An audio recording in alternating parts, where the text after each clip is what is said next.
Hello friends, welcome to SGS nursing academy. आज हम पढ़ेंगे पर्सनैलिटी डिसऑर्डर्स। नॉर्मली अगर हम पर्सनैलिटी बोलते हैं किसी से कि पर्सनैलिटी क्या होती है, तो इंसान इंसान की बनावट वाली पर्सनैलिटी बताता है। मीन्स देखता कि देखो यार, उसकी हाइट कितनी अच्छी है, वो कितना फिट है, वो पर्सनैलिटी अलग होती है। देन एक पर्सनैलिटी होती है मीन्स हमारा बात करने का तरीका।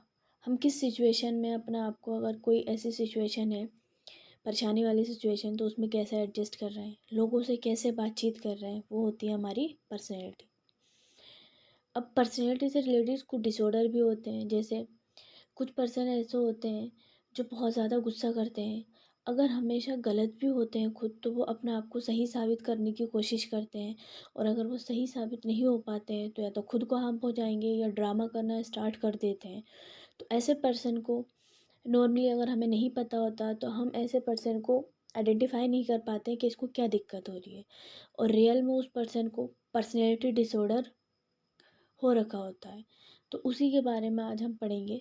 तो फर्स्टली हम देख लेते हैं पर्सनैलिटी डिसऑर्डर की डिफाइन। इसमें लिखा है, personality disorder includes various inflexible and mal adaptive behaviour pattern that may impair functioning in relationship.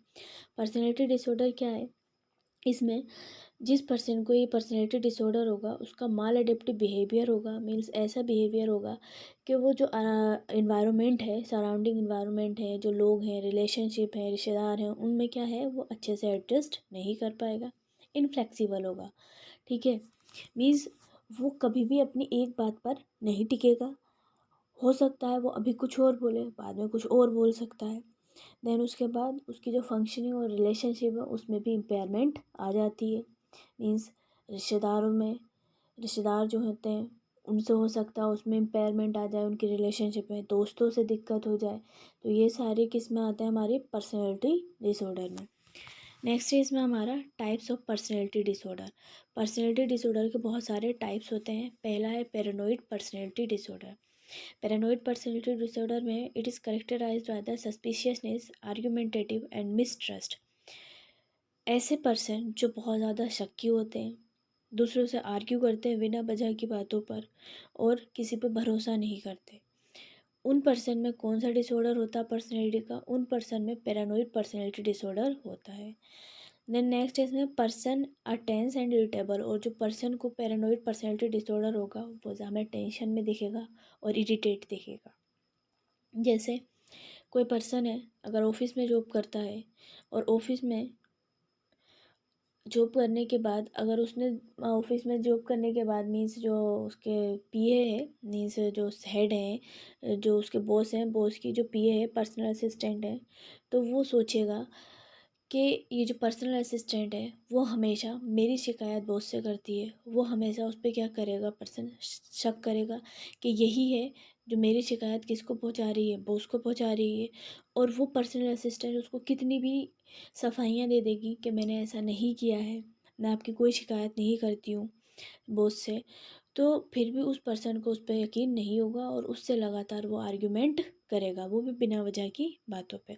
और इस चीज़ को सोच सोच के कि ये जो है पर्सनल असिस्टेंट बॉस की, वो क्या कर रही है, बॉस को मेरे खिलाफ भड़का रही है, ये सोच सोच कर क्या रहेगा, वो पर्सन इरिटेट रहेगा और टेंशन में रहेगा। नेक्स्ट है हमारा schizoid personality disorder. Schizoid personality disorder में it is characterized by the shyness, severely introverted and inability to form personal meaningful relationship, so patients have interest in solitary activities. ऐसे person जो बहुत ज़्यादा शाय होते हैं, ठीक है, और सीवियरली इंट्रोवर्टेड होते हैं, मीन्स उन्हें अकेला रहना पसंद होता है। ना तो वो किसी के साथ ज़्यादा बातचीत करना चाहते हैं, ना बाहर के लोगों से ज़्यादा मिलते हैं। ठीक है। तो ऐसे पर्सन को क्या होता है, कौन सा डिसऑर्डर होता है? सिजोइड पर्सनैलिटी डिसऑर्डर होता है। कुछ पर्सन ऐसे होते हैं जो बहुत ज़्यादा शाय होते हैं, हम उनसे कितनी भी बात कर लें तो वो अपनी जो फीलिंग्स होती हैं वो शेयर नहीं कर पाते हैं। उनके जो रिलेशनशिप है वो उसको सही से बता नहीं पाते हैं, अपनी परेशानियों को सही से एक्सप्रेस नहीं कर पाते, सही से वो बात नहीं कर पाते हैं किसी पर्सन से। तो वो होते हैं सिजोइड पर्सनैलिटी डिसऑर्डर वाले पर्सन, जिनको खुद से ही मतलब होता है, दुनिया में कुछ भी हो उन्हें किसी चीज़ से मतलब नहीं है। नेक्स्ट है इसमें सिजोटाइपल पर्सनैलिटी डिसऑर्डर। इसमें लिखा है sometime the personality disorder express highly abnormal thought perception speech and behaviour pattern magical thinking believe in six sense and superstitions are part of their everyday life. कुछ person ऐसे होते हैं जिनको ये भरोसा होता है कि उनके पास सिक्स सेंस है। सिक्स सेंस मीन्स पांच सेंस तो सभी के पास होते हैं, ठीक है, लेकिन किसी पर्सन को ऐसा लगता है उसके पास एक्स्ट्रा पावर है, मीन्स वो किसी का कुछ भी बिगाड़ सकता है। जैसे किसी से बोल दे अगर तुमने मेरा ये काम नहीं किया तो तुम्हारे साथ ऐसा हो जाएगा, ठीक है। तो ऐसे पर्सन जो हाईली मीन्स किसी भी चीज़ को ज़्यादा अपने अकॉर्डिंग ही परसीव कर लेंगे, वो होगी कुछ और उसको परसीव कुछ और कर लेते हैं। उनकी थिंकिंग भी मैजिकल होती है, उनका बिलीव भी अलग ही होता है। वो सोचते हैं मेरे पास सुपर पावर है, मैं किसी को भी जला सकता हूँ, मैं किसी को भी मार सकता हूँ, ठीक है, मैं किसी का कुछ भी बिगाड़ सकता हूँ। ऐसे पर्सन को कौन सी दिक्कत होती है? सिजोटाइपल पर्सनैलिटी डिसऑर्डर की दिक्कत होती है। नेक्स्ट है इसमें एंटी सोशल पर्सनैलिटी डिसऑर्डर। इसमें लिखा a type personality disorder characterised by the disregard of the rights and feelings of others. Anti social personality वाले पर्सन कौन से होते हैं? ऐसे पर्सन जो हमारे लिए मीन्स जो पर्सन है या जो सिटीजन्स हैं, जो इंडिया में लोग रहते हैं, उनके लिए जो रूल्स बनाए गए हैं, नियम्स बनाए गए हों, उनको जो लोग फॉलो नहीं करते उन रूल्स को लगातार तोड़ते हैं, तो ऐसे पर्सन क्या कहलाते हैं? एंटी सोशल पर्सनैलिटी डिसऑर्डर वाले पर्सन कहलाते हैं। नेक्स्ट है it usually begins before is 15 and in early childhood lying stealing fighting etcetera. और ये कब स्टार्ट हो जाता है? अगर किसी की 15 साल से पहले की उम्र है, मीन्स अडल्ट की एज है, तो उस टाइम पे जो पर्सनैलिटी डेवलप होगी वो किस तरीके से होगी? जो बच्चा होगा वो झूठ बोलेगा, चोरी करेगा, लड़ाई करेगा। ये सारी पर्सनैलिटी किस में, कौन सी वाली टाइप में आती है? एंटी सोशल पर्सनैलिटी डिसऑर्डर में आती हैं। नेक्स्ट है into adulthood it is characterized by the selfishness and it is possible anti social behaviour. और जब कोई पर्सन अडल्ट होता है, अडल्ट होने के बाद क्या है? वो सेल्फिशनेस यानी खुद का ही फ़ायदा देखता है, ठीक है। खुद का फ़ायदा देखना है क्या? कुछ भी हो, चाहे उसे कितने भी रूल्स तोड़ने पड़े, कितने भी नियम, उसको नियमों का उल्लंघन करना पड़े, लेकिन वो क्या करेगा? खुद का फ़ायदा देखेगा। सिर्फ किस का फ़ायदा देखेगा? खुद का फ़ायदा देखेगा। ऐसे पर्सन को, जो ऐसे पर्सन जो होंगे जिनको ये दिक्कत होगी या जो इस पर्सनैलिटी वाले पर्सन होंगे, उनको हम एंटी सोशल पर्सनैलिटी डिसऑर्डर के अंदर रखेंगे। नेक्स्ट है inability to maintain long lasting relationship. और ऐसे पर्सन क्या करते हैं? लॉन्ग लास्टिंग रिलेशनशिप को भी मेंटेन नहीं रख पाते हैं। नेक्स्ट है failure to accept social norms of sexual adjustment lack of guilt feeling affected person may become criminal in near future. और जो ऐसे पर्सन होते हैं वो क्या है? जो नॉर्म्स बनाए गए हैं, जो नियम्स बनाए गए हैं समाज के द्वारा, उनको भी फॉलो नहीं कर पाते हैं। उनको फॉलो करने में भी क्या होते हैं? असफल होते हैं।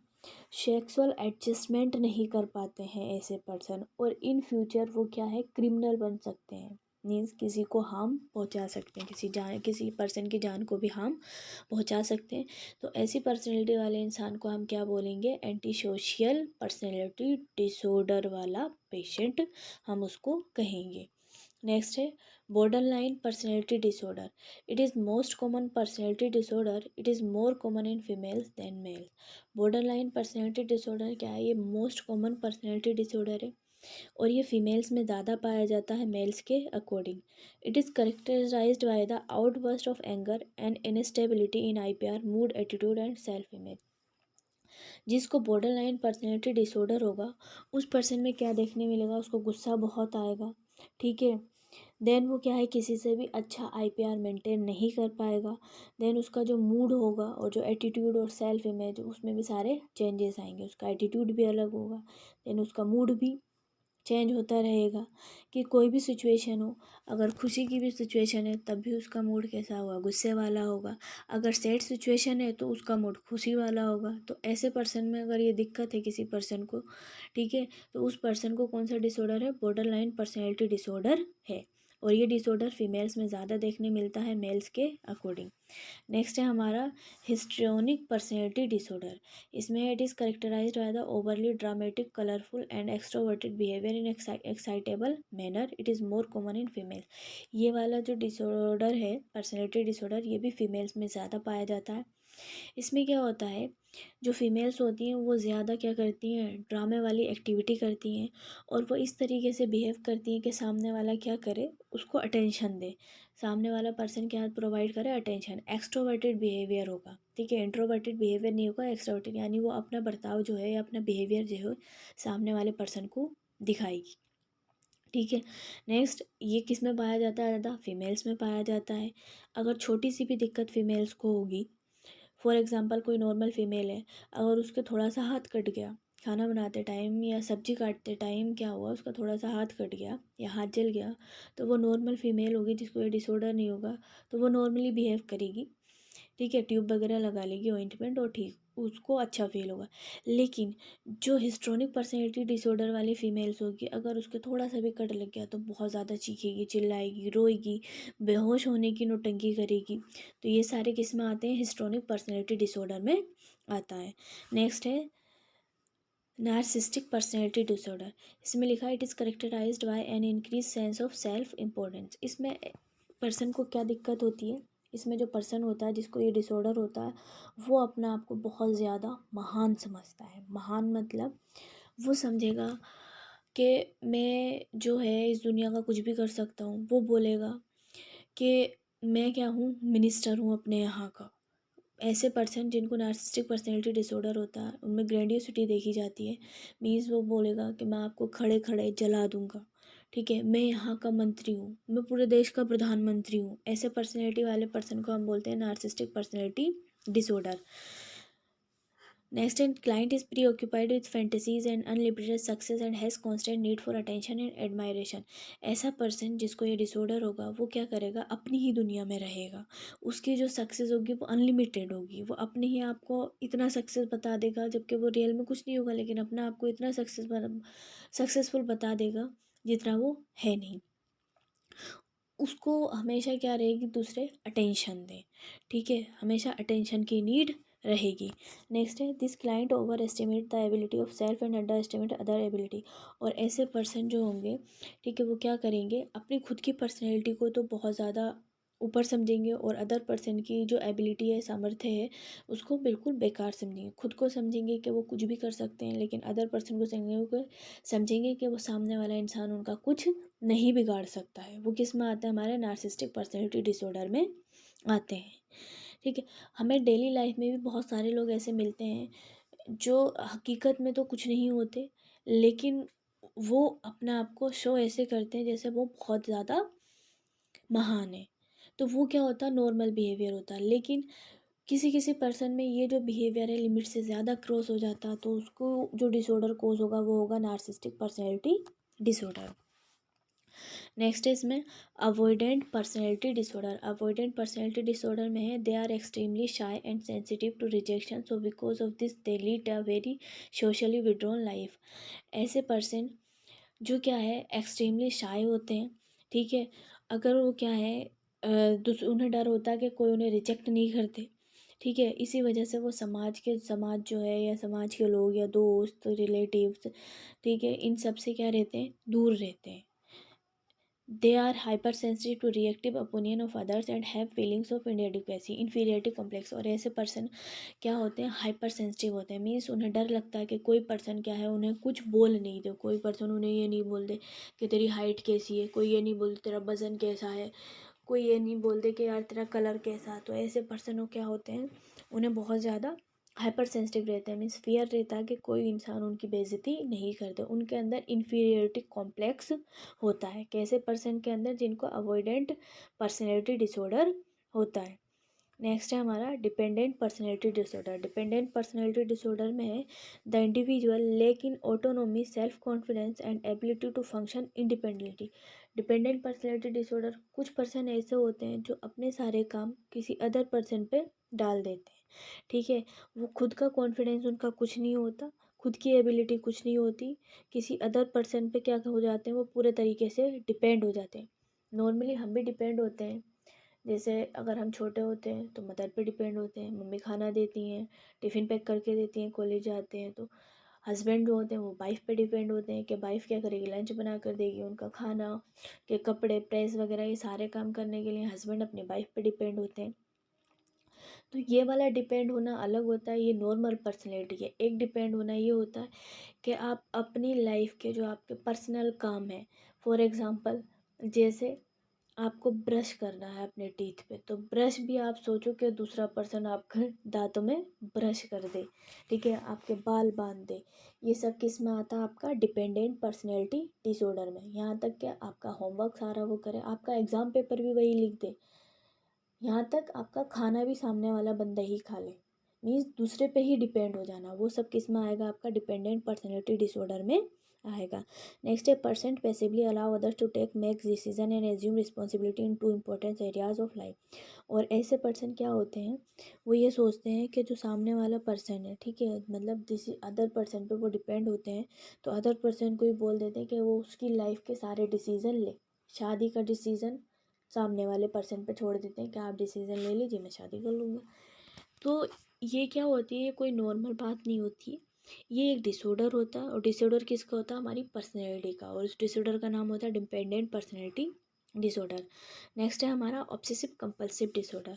इसमें लिखा the individual with this personality is much discipline inflexible perfectionist and have an intense fear of making mistake. ये पर्सनैलिटी डिसऑर्डर क्या क्या होता है? इसमें जो पर्सन होता है बहुत ही ज़्यादा डिसिप्लिन में रहता है, उसे हर काम बहुत ज़्यादा परफेक्ट चाहिए होता है, और हमेशा वो डरता है कि कहीं उससे कोई गलती तो नहीं होगी। नॉर्मली अगर हम घर पे काम करते हैं तो हम सफाई को मेंटेन करके रखते हैं, बहुत ज़्यादा क्या करते हैं, हम सफाई को मेंटेन करके रखते हैं। घर की सफाई रखना, कपड़ों की तह बना कर रखना, प्रेस करना, ठीक है, झाड़ू पोछा, ये सारी चीज़ें हम करते हैं नॉर्मली। लेकिन अगर कोई पर्सन यही काम, मीन्स उसने जैसे एक बार पोछा लगाया, देन 5 मिनट बाद फिर वो पोछा लगाता है, उसने एक बार कपड़ों की तह बनाई, देन 5 मिनट बाद फिर से वो उन कपड़ों की तह बनाता है, और वो देखता कहीं कोई रिंकल्स तो नहीं है, कोई सिलवट तो नहीं है, तो ये कौन से वाली पर्सनैलिटी डिसऑर्डर को शो करता है? ये करता है ऑब्सेसिव कंपल्सिव पर्सनैलिटी डिसऑर्डर को शो करता है। नेक्स्ट है हमारा इसमें passive aggressive personality disorder. Passive aggressive personality disorder में it is characterized by the passively expression aggression और rather than dealing with directly.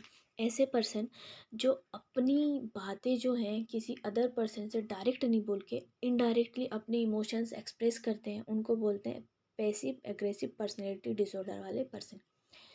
Normally हमारी डेली लाइफ में भी हमें बहुत सारे लोग ऐसे मिलते हैं जो आपसे डायरेक्टली नहीं बोल के इनडायरेक्टली क्या करते हैं, आपकी बुराई करते हैं, चुगली करते हैं, ठीक है, वो नॉर्मल है, एक दिन कर दी, 2 दिन कर दी, नॉर्मल करते हैं वो। लेकिन कोई पर्सन ऐसा है जो क्या है, कंटिन्यू कंटिन्यू कर रहा है, और आपको बहुत ज़्यादा बदतमीज़ बोल रहा है, बहुत उल्टा सीधा बोल रहा है, और वो कंटिन्यू एक्टिविटी कर रहा है, तो वो आता है हमारा पैसिवली एग्रेसिव पर्सनैलिटी डिसऑर्डर में। नेक्स्ट है हमारा मैनेजमेंट। मैनेजमेंट में है pharmacotherapy have very little role into personality disorder, यानी जो मेडिसिन होती हैं वो बहुत कम रोल निभाती हैं पर्सनैलिटी डिसऑर्डर को ट्रीट करने के लिए। Personality disorder are often difficult to treat, drug have limited role in the treatment. Personality disorder को ट्रीट करने के लिए जो ड्रग्स होती हैं उनका बहुत ज़्यादा लिमिटेड रोल होता है, वो इतनी ईजिली क्या होती हैं, ये ड्रग्स इतनी फ़ायदेमंद नहीं होती पर्सनैलिटी डिसऑर्डर को ट्रीट करने के लिए। Group psychotherapy, occupational therapy, behavioural therapy and recreational therapy are very useful. और जो ग्रुप थेरेपी होती हैं, occupational therapy, behavioural therapy, recreational therapy, ये जितनी भी थेरेपीज़ होती हैं ये बहुत ज़्यादा यूज़फुल होती हैं पर्सनैलिटी डिसऑर्डर को ट्रीट करने के लिए। Convey the message that it is not him what his behaviour which is not acceptable, provide safe therapeutic environment specially for patient with suicidal ideas. और उनको बताना कि जो आप बिहेवियर कर रहे हो ये ऐसा बिहेवियर सामने वाले पर्सन के लिए सही नहीं है, ठीक है, आप जो हो इस चीज़ में गलत हो, उनको इस चीज़ की थेरेपी देना, उनको ऐसा थेराप्यूटिक इन्वायरमेंट प्रोवाइड करना जिससे क्या है पेशेंट के जो सुसाइडल आइडियाज़ हैं वो कम हो और पेशेंट अपने आप को सेफ फील करे। Thank you friends, next video में मिलते हैं एक इंटरेस्टिंग न्यू टॉपिक के साथ। Till then bye bye, thank you so much.